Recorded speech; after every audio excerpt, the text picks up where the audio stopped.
Jamal not practicing with the team 2 days before the match? What do you make of this? Relax. Okay. Don't freak out, Pete. Don't freak out. He's going to be okay. He's going to be okay. But if he's not, start freaking out. Yeah. Start freaking out because he's one of the best players in the world. I know Lamine Yamal has been at half gas pretty much all season. At Barcelona, he had that little sports hernia, and he couldn't perform at his level.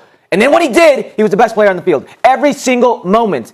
In this tournament, we're right back to it. He's been at half gas. He's been 1 here, 2 there. He's been threatening, but never quite Lamine-like. But if he explodes, that's the difference. Because this Spanish national team is night and day without him. With him, at his best, the ability to stretch the field, the ability to get him behind, the ability to have that one player who can change the game at any given moment. Without him, you're in trouble. In the NFL, if a player doesn't practice 3 days before a game and is out for practice or is at least separate, that is a major red flag. In the world of international soccer, do you feel the same way? Normally, I don't feel the same way. But this is a World Cup final. Yeah. It's a World Cup final. It's one of the best players, not only of your team, but in the game today. And where that bandage is located for a player, a fast twitch of explosiveness, it lends me to worry because his medical history has shown us that if he's not 100%, he's not Lamine. On New York, because I know you're Mr. New York too. I mean, yesterday between the Fanatics Festival, World Cup going on, the boardroom, I mean, there were so many people in town, and I heard multiple players say, hey, everybody's kind of in a hold and wait position to Wendy's point about what LeBron is going to do. To me, I often think about this whenever you're around this group is, a lot of people talk about, hey, it's about winning a championship. It's also how you close out a legacy. And when you think about LeBron, you think about maybe the top 3 greatest player of all time. A lot of people have him slotted number 1 or number 2. And how that legacy finishes matters, guys. So let's just go through it very quickly. If you go out to Steph, that will now be Kevin Durant and LeBron James that have gone out to Steph. That says more about Steph than I think it says about the way LeBron finishes. If he goes to Minnesota, is he going to be that with LaMelo Ball and Anthony Edwards? I'm not sure. If you think about Miami, he's done that. That's more Espo and Pat Riley. To me, this is about you. Chapter 1 was Akron, Ohio. The closing chapter is Cleveland, Ohio. You close it at home. That's where you finalize and submit your legacy. That's just me personally. It's subjective. It's speculative. But at the end of the day, it just feels like when you're doing a doc, close out the doc with the place where you started the doc.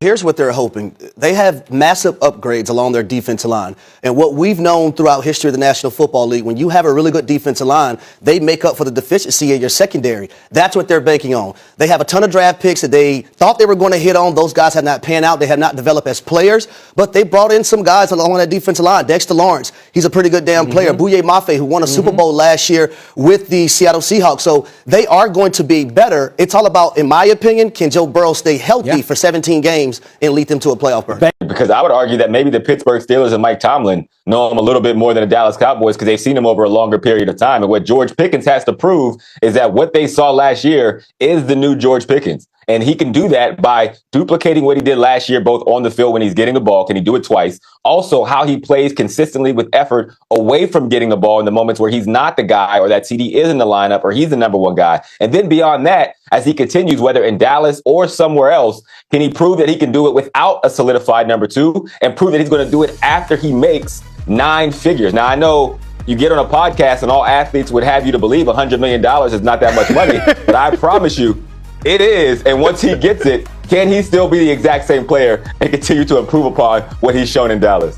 The whole concept of the quarterback protecting himself, he brings up Lamar. Obviously, they're not the same player, but even last year, Jackson Dart had that comment in World Cup time. It's funny. He said, I'm not a soccer player. I'm going to play the way I play. I'm going to go for it. Is there a way to rein it in? And is that something that you would be preaching to a quarterback who did have a slew of injuries last year? It's incredibly hard to rein in a way that you've learned to play the game over the course of 15 to 20 years. But as a quarterback in the NFL, it is not an option. It is a necessity because everybody's livelihood is in your hands. Like, your ability to be on the field dictates how many games they win. And if you don't win, people get fired, people get cut, people lose money from the GM to the ticket sales, to the receivers, to the offensive linemen. So as a quarterback, it's different than Lamar because, yes, Lamar runs the football, but Lamar has an uncanny ability, especially early on for someone who runs so much, to limit hits direct from people because he's so quick. And Dart hasn't learned that yet. He's very young. And so as a coach, with his strategy or his scheme, he has to understand that he may have to fill in the gap until this very young player who is very tough and has earned the respect of fans and teammates alike understands that the best ability is availability, especially for someone leading the franchise. Lewis, we look at him, obviously the Heisman Trophy winner, the career at Alabama. He's had a great career with the Eagles. Is there a giant leap now that A.J. Brown's gone and that maybe the production goes way up for Devontae, you think, this year?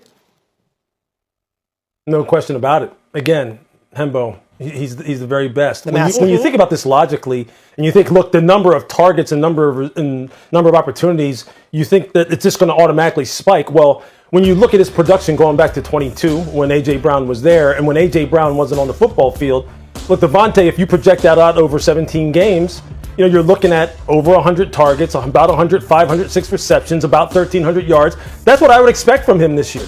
I would expect him to go over 100 catches. He'd be a 1,300, 1,350 guy, pushing double-digit in touchdowns, because that's the skill set. That's what the numbers say, objectively. And when you watch him and you watch his career, as Kimberly, referenced going back to Alabama, he's been a guy who has always thrived in the spotlight. He can thrive at any area of the football field, outside lane, inside lane. He's tough after the catch. He's tough in contested ball situations. I don't think anybody there will be surprised when he does have that breakout type of season. A little bit of a transition period because, look, we know this is a relationship business, right? No relationship is more important than the one between the quarterback and the primary play caller. And Declan Doyle now, under Jesse Minter's direction as the head coach, is trying to really integrate a lot of put in a new offense, integrate some young new pieces. They got 2 new rookie wide receivers. They got a new rookie starter at the left guard position in Vanga Ioane. They got 2 new young tight ends that they're trying to bring into the fold. And Lamar is sitting there, trying to, again, reestablish himself as the 2024 version of Lamar Jackson, where he just absolutely blew it up under Todd Monken. And then in the background, Baltimore is still trying to figure out how to get him signed to an extension.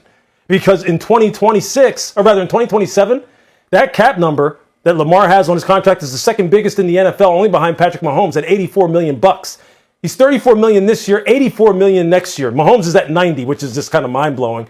But they need to go ahead and get that thing kind of really figured out.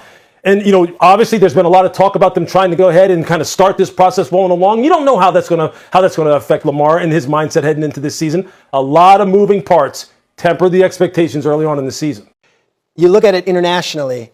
Mbappe, Haaland had his moments. Messi, obviously.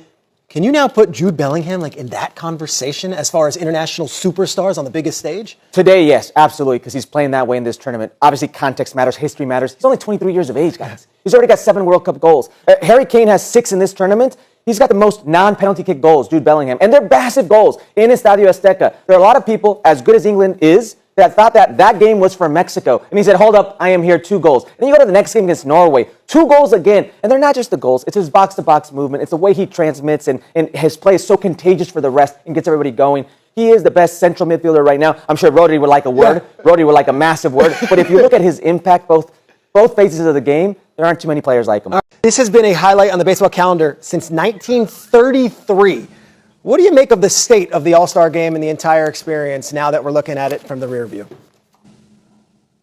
Fragile. I think this Midsummer Classic is in a fragile state right now, and there's a lot of concern within the sport because so many players are opting out of the game, whether it's to be scheduled in the final weekend on Saturday and Sunday, making them ineligible to pitch or making the choice not to pitch. I mean, in this All-Star game, Jacob Mizorowski, the guy everyone wants to see, he didn't pitch. Paul Skeens didn't pitch. Cam Slittler, Aaron Judge was not there. Shohei Ohtani was not there.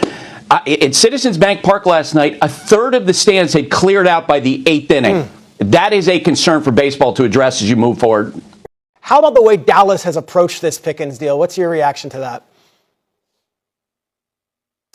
Well, clearly, Peter, they feel as though the best version of George Pickens is the one that is hungry and trying to secure long-term financial stability in the form of a long-term contract. And they're just not comfortable going ahead and giving him financial security and signing into a long-term deal. And look, I guess you have to understand, where Dallas is coming from with this. They have more information than anyone else. They're the ones who were with him every single day last year. And look, they know he produced. They know that he had a heck of a season. They know that if he were to hit the open market, what he would command. They're just not comfortable going ahead and giving him the guaranteed money that he probably will get on the open market from some football team. To me, this sounds like a situation that is setting up for 2026 to be George's last season. George that last season in Dallas, George kind of realizes that, and that's why he said, hey, look, I'm going to sign a tender going here and just kind of rip it up this year and then let the chips fall where they may in the offseason in 27. There's really no other way to look at it. We were